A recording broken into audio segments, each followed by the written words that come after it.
একটা বিষয় নিয়ে মনে হচ্ছে যে কথা বলাটা প্রয়োজন আসলে, কারণ আমার মনে হয়েছে যে হয়তো আমি যে মেসেজটা দিতে চেয়েছি ওই আমার স্পিচটুকুতে, কিংবা আমি যে জিনিসটি বোঝাতে চেয়েছি সেটি হয়তো বোঝাতে পারিনি, কিংবা সেটি ইচ্ছাকৃতভাবে হয়তো কেউ দু একজন এটিকে অন্যদিকে মিসলিড করতে পারে, কিংবা আমার পুরো ভিডিওটি না দেখে আমি যে জিনিসটি বোঝাতে চেয়েছি সেই প্রপার মেসেজটি আসলে সবার কাছে না যেতে পারে।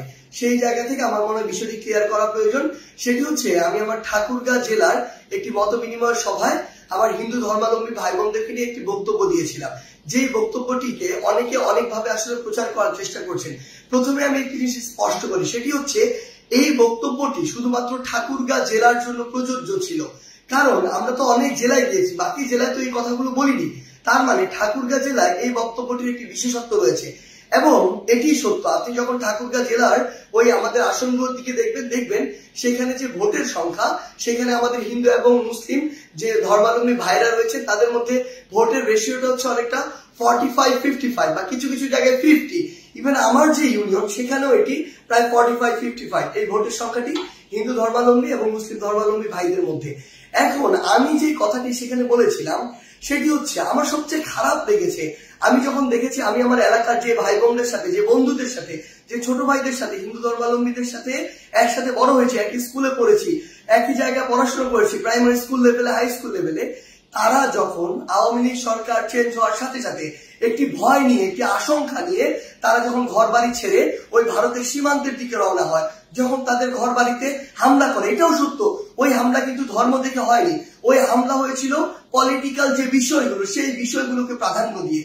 কিন্তু আমার সবচেয়ে কষ্টের জায়গা, তারা যখন আসলে সীমান্তর দিকে রওনা দেয় নিজের সেফটির কথা চিন্তা করে, এর চেয়ে কষ্টের আর কি হতে পারে?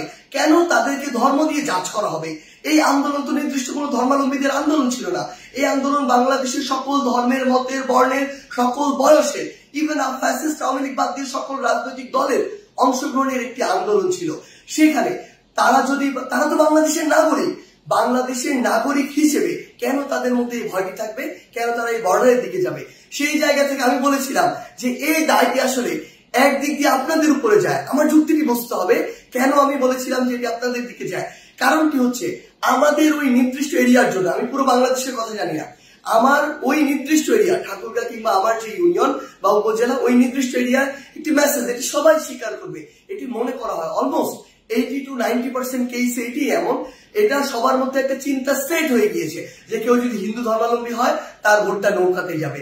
আমি আমার জায়গা থেকে যেটি বোঝাতে চেয়েছিলাম আমার ওই কথার মাধ্যমে, সেটি হচ্ছে এই যে একটি চিন্তা সেট হয়ে গিয়েছে, কিংবা এটি যে একটি বহিঃপ্রকাশ ঘটে, এটা আমার হিন্দু ধর্মাবলম্বী ভাইদেরকে বরং তার যতটুকু অধিকার, যতটুকু তার বুঝে পাওয়া উচিত ছিল ততটুকু পাওয়া থেকে বঞ্চিত করে।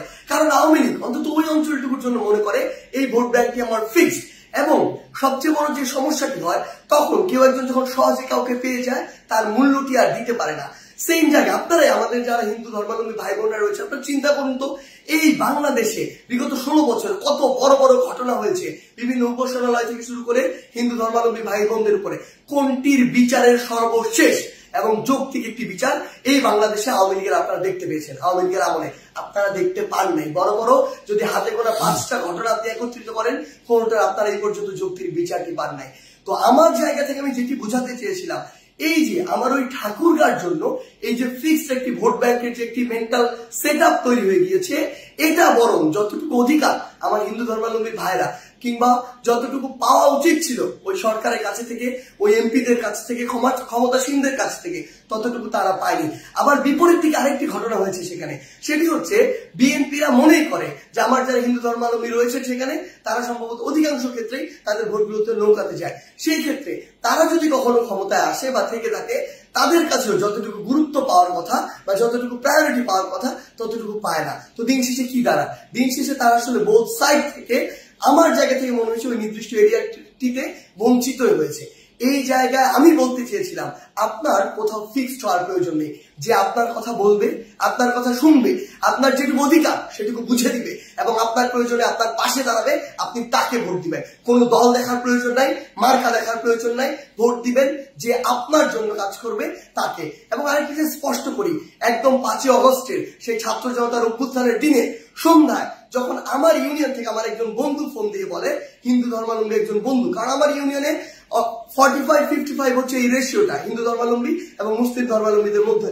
তো আমার বন্ধু যখন একজন ফোন দিয়ে বলে যে তারা আশঙ্কা করছে যে তাদের পুরো একটা ব্যবসায়িক প্রতিষ্ঠানে কিংবা বাসায় আটক হতে পারে, অ্যাটাক হতে পারে, সেই জায়গা থেকে সাথে সাথে 5ই অগস্টের প্রথম আমার হিন্দু ধর্মাবলম্বী ভাইদেরকে যেন প্রোটেক্ট করা হয় সেই বিষয়ের ভিডিও যার থেকে গিয়েছিল তার নাম সার্জিস। এবং এরপরও আমার বিভিন্ন জায়গায় হিন্দু ধর্মাবলম্বী ভাই বোনদের বন্ধুদের সাথে যখন আমরা মিটিং করেছিলাম কিংবা বিভিন্ন আমরা ঢাকেশ্বরী মন্দির থেকে শুরু করে বিভিন্ন জায়গায় আমাদের প্রতিনিধি দল গিয়েছিলাম, আমরা আমাদের জায়গা থেকে সর্বোচ্চ যে বিষয়টি নিশ্চিত করার চেষ্টা করেছিলাম সেটি হচ্ছে যে তাদের যতটুকু অধিকার পাওয়ার কথা এবং তাদের সাথে যেন কোনো অন্যায় না হয়, যতটুকু অধিকার পাওয়ার কথা ততটুকু যেন তারা পায়।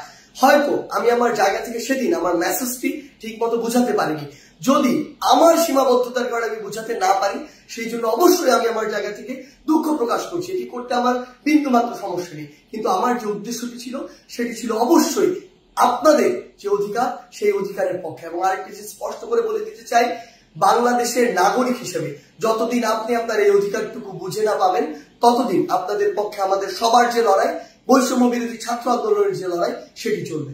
ধন্যবাদ।